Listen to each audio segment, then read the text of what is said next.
el traje del almuerzo. This is Nayib Bukele, and he's getting ready for a big day. He's getting sworn in as El Salvador's president. Mira, y que esto van a hacer una encuesta. At age 37, he'll be its youngest ever, and the first millennial head of state in Latin America. The son of a motorcycle magnate, Bukele entered politics at 31.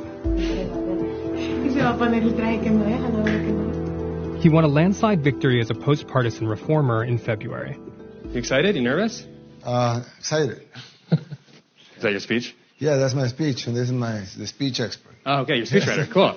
Right on. Well, so we're gonna review like 5 minutes or something. It's cool. Fun. Voters in El Salvador responded to his youthful optimism as their best bet for combating corruption and one of the world's highest murder rates. Ustedes pidieron este cambio con fuerza, con cada familia votando, en cada calle, con cada voto. Ustedes gritaron el cambio que hoy comienza. Bukele wants to change how the government counters gangs like MS-13 and 18th Street. Rather than just snuffing them out, Bukele wants to, in his words, outcompete them with jobs.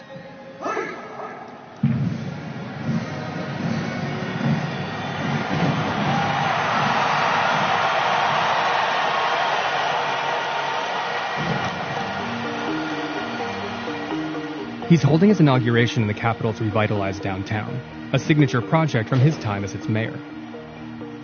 Once gang territory, it's now his stage. El Salvador, como lo conocemos, es un país que ha sufrido mucho. Es un país que nos ha tocado reconstruirlo. Es un país que ha enfrentado terremotos. Es un país que ha enfrentado gobiernos corruptos.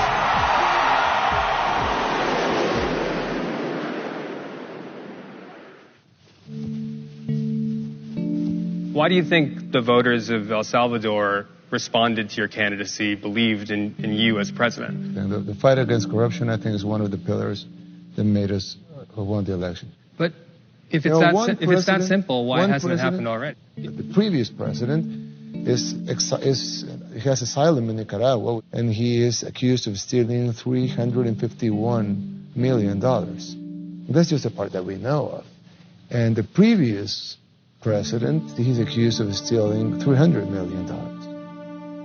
So you have faith that if you sort of change the image of what the government of El Salvador can do, how it operates, that people will start... Not only the image, I think it's called momentum.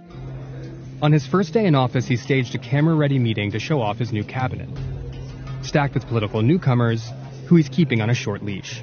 Necesito que todos me entreguen su renuncia. Eso es una renuncia que yo voy a guardar en mi despacho como una manera de que todos sepan de que sus cargos están a disposición y de que deberán de cumplir con el pueblo salvadoreño si quieren conservarlos. Vice News was given access to the cabinet's first closed-door meeting. Los que agarren sillas, siéntense. Tienen todos una gran tarea de aquí en adelante.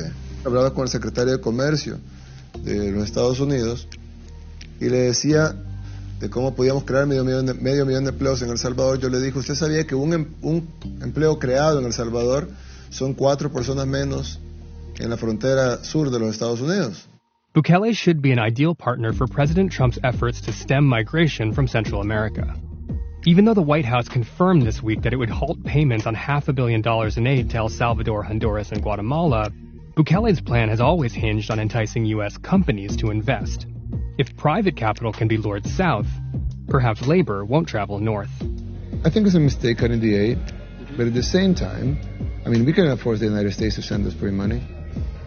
Secretary of Commerce came for the inauguration. Yeah. He had a meeting with all of the American companies that have businesses here. And he said to them, today is the time to invest in El Salvador. We just received a $20 million donation of medicines. Migrants have called us first, and they offer help. And Google is donating us $1 billion in software. Yeah, I hope it's a great engine. Hopes might be high, but the security challenges remain daunting. Murder, extortion, and sexual assault continue to drive people out of the country. Ahorita andamos en un sector de mes This is Alvaro, a police officer who asked us not to use his real name or even show his face. Esta es una área conflictiva. He lives among the gang-controlled territory he patrols nightly and fears reprisals. Has there been different strategies that different presidents have had to try to make things better, make things more secure? Cada quien trae su plan de gobierno, en el cual se implementan nuevas estrategias, pero nosotros como policía nos mantenemos en el margen, por decirlo. Ellos implementan nuevos planes, pero el trabajo nosotros siempre lo mantenemos en la comunidad. ¿Cuántas veces ha estado detenido? Le pregunté. Nunca. ¿Ha estado detenido en el 2016 por homicidio? Sí, es correcto. Entonces, ¿por qué me miente? ¿Y sabe qué tener que no? Do you expect any specific changes from the Bukele administration as to how police officers try to maintain security? Esperamos que haya mayor empleo para las personas que se encuentran en estas situaciones de extrema pobreza. It's about the poverty. Con eso nosotros que se erradica la inseguridad. In 2012, the government brokered a short-lived truce with its largest gangs. But Bukele is not interested in more negotiations, even if gang members want a seat at the table. MS-13's national spokesman agreed to meet us as long as we didn't disclose the location. Nosotros siempre hemos manejado de que si nosotros somos parte del problema o somos el problema, nosotros somos parte de la solución. Es ilógico de que nosotros estemos toda la vida jodiendo o chingando a nuestro mismo pueblo, ¿me entiendes? Pero no queda de otra si no hay oportunidades. Do you trust Bukele enough to be the first to put down your arms? Nosotros hemos ofrecido la desarticulación de la estructura. Hemos puesto sobre la mesa el tema renta. No le vamos a ayudar al país si llegamos a un diálogo a donde ya no exista la necesidad de rentear a la gente, como dice. ¿No va a traer más inversión al país esa acción? Claro que sí. ¿Por qué no le interesa? It doesn't interest Bukele because he's unwilling to meet their price. Political legitimacy. What do you do with the 70,000 people who are active gang members today? First, you have to acknowledge the reality. Gangs have been running this parallel state. They charge taxes, they control territories, they provide security. But I'm not going to convert their de facto power into formal power. Mm-hmm. No, that's Why not? That's not the right way to do it. Yeah, that's why we need job programs, especially directed to those communities. What's your message to the Salvadorians who left or had to leave?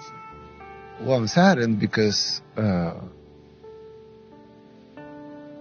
the ones that are fleeing right now, probably they don't believe in what we can achieve.